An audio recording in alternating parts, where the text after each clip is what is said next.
There marriage, उनकी जो शादी जो हुई उन दोनों की, विच दो वॉज प्राइवेटली सोलेमनाइज्ड, बहुत ही प्राइवेटली, सोलेमनाइज्ड कहने का मतलब परफॉर्म किया गया, बहुत ही प्राइवेटली मतलब सीक्रेटली उनकी शादी हो गई। किनकी शादी हुई बताओ? ओथेलो और डेस्डेमोना का। Could not be kept as secret for long, लेकिन ये शादी बहुत देर तक सीक्रेट नहीं रहा। When the news reached Brabantio, जब ये न्यूज पहुंचा ब्रेबेंसियो के पास, he appealed to the Duke of Venice, तो उन्होंने ड्यूक ऑफ वेनिस के पास इस केस को रख दिया, ड्यूक माने राजा के पास इन दोनों का केस को रख दिया, and prayed for justice against Othello, accusing him of casting spell with witchcraft to seduce the gentle Desdemona। उसने कह दिया कि ओथेलो ने डेस्डेमोना को सेड्यूस किया, यानी कि उसको शादी के लिए राजी कर लिया। समझ में आ रहा? राजी कर लिया शादी के लिए। विनिंग हर हर्ट, और उसके हर्ट को जीता, दिल को जीता। मैरिंग हर, उससे शादी किया। Without taking the consent of her father, उसके फादर से रजामंदी नहीं करवाया। नहीं समझे?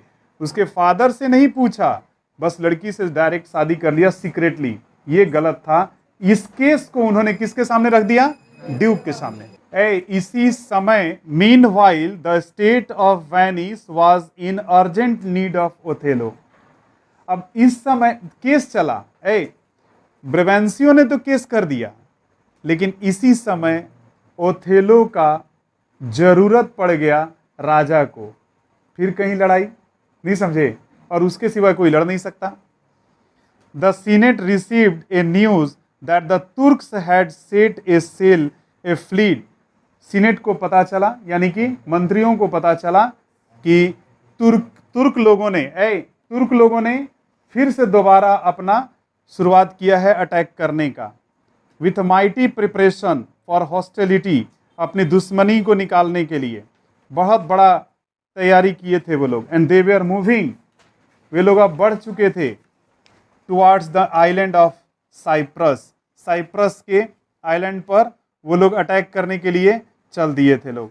With the intent to reason it from the Venetians, और पूरे वेनेशियंस लोगों से इसको खाली कराने के लिए, उस आइलैंड को खाली कराने के लिए वो लोग चल दिए थे।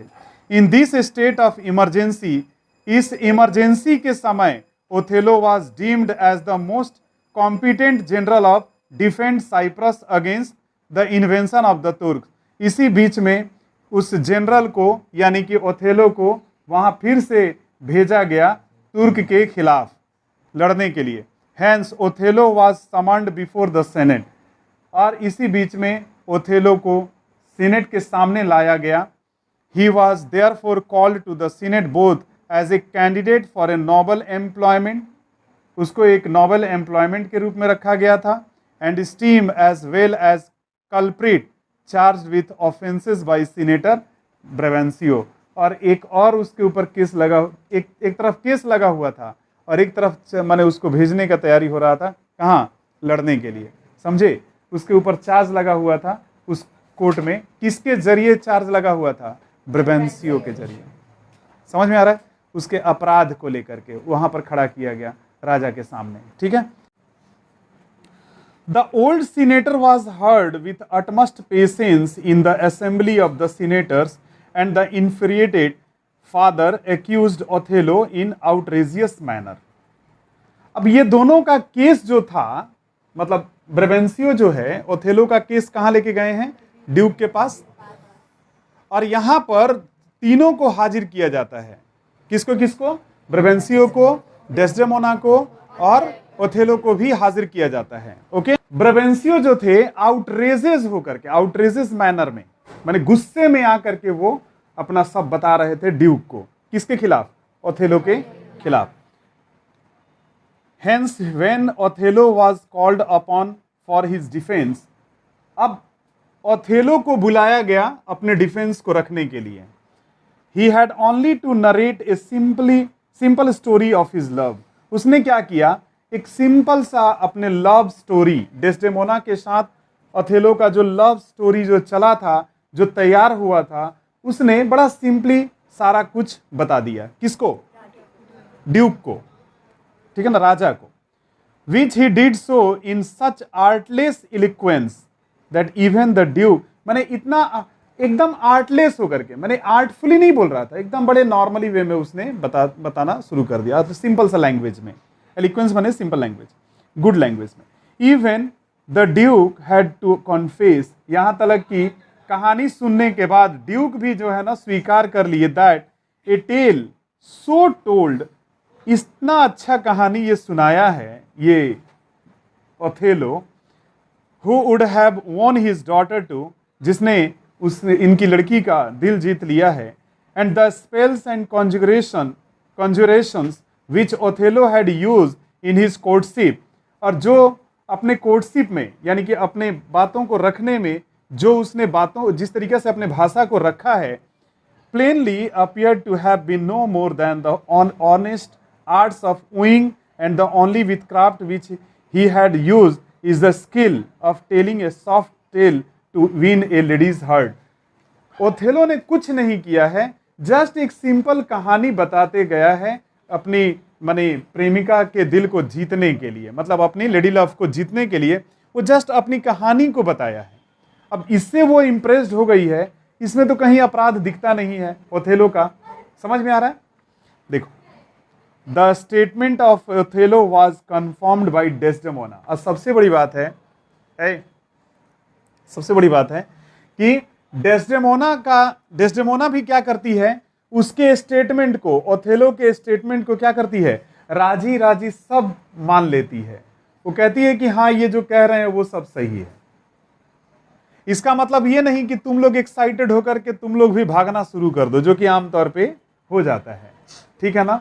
याद रखना, आज के डेट में अगर पकड़ा गए, क्योंकि उम्र कितना साल हुआ है, 21 साल, शादी का तय किया, क्या किया गया है बताइए, लॉफुली 21 ईयर्स हुआ, खास करके लड़कियों के लिए। याद रखना, उसके पहले अगर भागा दौड़ी किए, ज्यादा रेस में पड़े, तो डंडा से मार मार के सारा बुखार उतार दिया जाएगा, याद रखना।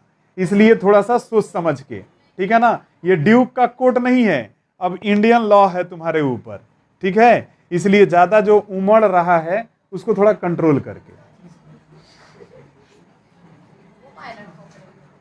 ठीक है। मैं सबके लिए बोल रहा हूं, किसी एक के लिए नहीं, ठीक है। जो भर भर के प्यार उमड़ रहा है एक दूसरे के प्रति, उसको थोड़ा कंट्रोल कीजिए। कब तक? जब तक कि 21 पार करके और कुछ अच्छा हासिल न कर लें। अच्छा हासिल कर ले मतलब ये नहीं कि बॉयज को गर्ल और गर्ल्स को बॉयज हासिल कर ले, नहीं गधों। मैं कह रहा हूं कुछ अच्छा जॉब हासिल जब तक ना कर लें, इसीलिए 21 इयर्स कर दिया गया है। थोड़ा तो होश में आओ, है ना। इसीलिए ये नहीं कि डेस्डेमोना और इन लोगों ने शादी कर लिया तो अब तुम लोग भी फ्री, बोले आपको सब कोई तो मान ही लेगा, ड्यूक मान गए, फादर मान गए, तो हमारे घर भी लोग मान जाएंगे। ये सब काम बिल्कुल नहीं, ठीक है। The statement of Othello was confirmed by Desdemona, who appeared in court and acknowledge that she was bound by duty to Brabantio for her life and education. कितना प्यार से वो बोलती है, देखो डेस्डेमोना कहती है, मेरे पिता अपने कर्तव्य को निभाए हैं मेरे जीवन का, कि मुझे बड़ा किए हैं, मुझे शिक्षा दिए हैं, ये उनका कर्तव्य था। लेकिन अब मेरा कर्तव्य मेरे हस्बैंड के लिए है, मेरे लवर के लिए है। देखो क्या क्या कहते, but now she has in a higher duty to perform for her lover and husband Othello. लेकिन अब उसका ड्यूटी किसके लिए बन गया है सारा? अपने हस्बैंड, अपने लवर ओथेलो के लिए। अब समझ में आया? किसी भी पिता को कितना बुरा लगेगा बताओ? बहुत बुरा लगेगा। क्वाइट लाइक हर मद। और उसने, अच्छा सुनो सुनो सुनो, और सबसे बड़ी बात है, ओए कर्मा रिटर्न बोलते हैं ना हम लोग, कर्म का फल यही मिलता है।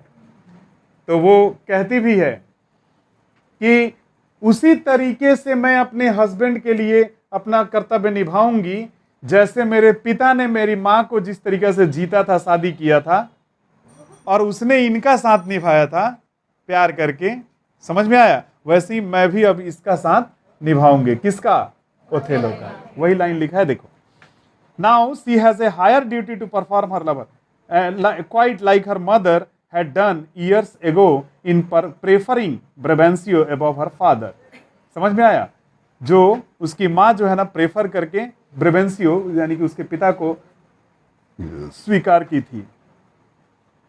Enable to maintain his plea, बेचारे ब्रेबेंसियो जो थे ना, अब बेचारे अपने आप को अनेबल महसूस कर रहे थे आगे प्ली करने में। प्ली यानी कि प्रेयर, आगे वो प्रे नहीं कर पाए, आगे वो कुछ बोल नहीं पाए। Brabantio accepted, finally Brabantio accepted the Moor। कैसे? As his son-in-law। उन्होंने कैसे स्वीकार किया उसको? अपना दामाद स्वीकार कर लिया। And told him that with all his heart, और उसने अपने दिल से उन्होंने कहा, he would keep her away from him। वो कहता है, ब्रेबेंसियो कहता है ओथेलो से, किससे? कि इसको मेरे से दूर लेके चले जाना, मतलब मेरी बेटी को मेरे से दूर लेकर के चले जाना। और मैं खुश हूं कि मेरी कोई दूसरी बेटी नहीं है, कोई दूसरा औलाद नहीं है। मैं खुश हूं कि जिस तरीके से ये मुझे मेरे मतलब टायरांट को इसने झुकाया है, यानी कि मेरा जो जो इज्जत था उसने पूरी तरह से इसने मुझे झुका दिया। देखो वही देखो, he would keep her। He was glad that he had no other child। वो खुश था कि अब वो उसके दूसरे बच्चे नहीं है। For this behavior of Desdemona, क्योंकि डेस्टेमोना का यह व्यवहार would have made him a tyrant and hang clogs on them for desertion। और इस तरीके से उनके willful को, माने उनकी इच्छा को पूरी तरह से नीचे कर दी थी वो।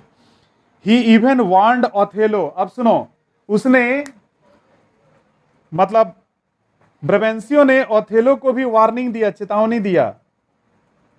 किसको? तुमने मुझे धोखा दिया है, याद रखना मेरी बेटी को धोखा मत देना। He even warned Othello about Desdemona who would have deceived her father and might also deceive him। वो कहता है कि जिस तरीके से तुमने मुझे धोखा दिया है, कहीं उसको भी धोखा मत देना। आफ्टर द ट्रायल, यहां का ट्रायल खत्म होता है, ये ट्रायल खत्म होता है, ओथेलो डेस्डेमोना को लेकर के तुर्क में पहुंचता है। क्यों? क्योंकि तुर्क वाले लोग कहां अटैक करने वाले थे? साइप्रस आइलैंड के ऊपर, बताया था ना, तुर्क वाले लोग अटैक करने वाले थे साइप्रस आइलैंड पर, island of Cyprus. After the trial Othello readily went to the war in Cyprus. तुरंत तैयार होकर के साइप्रस में निकल पड़ता है, along with Desdemona, as she refused to stay with her father anymore। और वो अपने पिता के साथ रहने के लिए पूरी तरह से इनकार कर देती है कि नहीं, हमको फादर के साथ नहीं रहना है। समझ रहे हैं आप लोग? 17, 18 साल, 20 साल आप जिसके साथ रहते हो, अचानक कहते हो कि मैं उनके साथ नहीं रहूंगी, मुझे ये आदमी पसंद नहीं है, पिता। She boldly declared, बड़े बोल्डली वो कहती है, I love the more to live with him. मैंने इस मोर से प्यार किया था इसके साथ जीने के लिए। समझ में आ रहा है? Okay, so the newly married couple set sail for Cyprus. इसलिए जो न्यूली मैरिड कपल थे, अब ये लोग साइप्रस पहुंचे। कहां पहुंच गए बताओ? लेकिन जैसे ही तुर्क वालों को पता चला कि साइप्रस में ओथेलो पूरे सिपाहियों के साथ पहुंच गया है, ये तुर्की लोग भाग गया वहां से डर के मारे। मैंने कोई लड़ाई नहीं हुआ, और ओथेलो देखा कि साइप्रस पूरी तरह से सुरक्षित है, सिक्योर हो गया। देखो, but as soon as they landed in Cyprus, जैसे ही वे लोग साइप्रस में उतरे, the news arrive that the violent tempest had dispersed, कि जो वायलेंट टेम्पेस्ट होने वाला था, यानी कि जो भयानक तरीके से ये लोग जो आगे बढ़ रहा था, वो लोग डिस्पर्स्ड हो गए, यानी कि सब गायब हो गए, चले गए। द तुर्किश फ्लीट भाग गए सब तुर्किश लोग। एंड द आइलैंड वॉज दस सिक्योर, अब आइलैंड पूरी तरह से क्या हो गया, सुरक्षित था। कौन सा आइलैंड बताइए? But the war which Othello was to suffer, जिस युद्ध को ओथेलो ने सोचा था कि हमको सफर करना पड़ेगा, वॉज नाउ बिगिनिंग, अब शुरू हो रहा है। एंड द एनिमीज, जो दुश्मन थे, विच मैलिस स्टीर्ड अप अगेंस्ट डेस्टेमोना, वो लोग सब जो है ना डेस्टेमोना के खिलाफ सब कहानी रचना शुरू कर दिए लोग। Proved in their nature more deadly, अब वो लोग और ज्यादा खतरनाक हो गए देन स्ट्रेंजर्स ऑफ और इनफिडल्स, जैसे वहाँ के स्ट्रेंजर्स और इनफिडल्स जो थे, नॉन बिलीवर्स जो थे, उससे ज़्यादा खतरनाक ओथेलो के लिए, और डेस्डेमोना के साथ जो लोग थे उन लोगों ने उसके साथ शुरू कर दिया। मतलब अब असली कहानी अब शुरू होता है।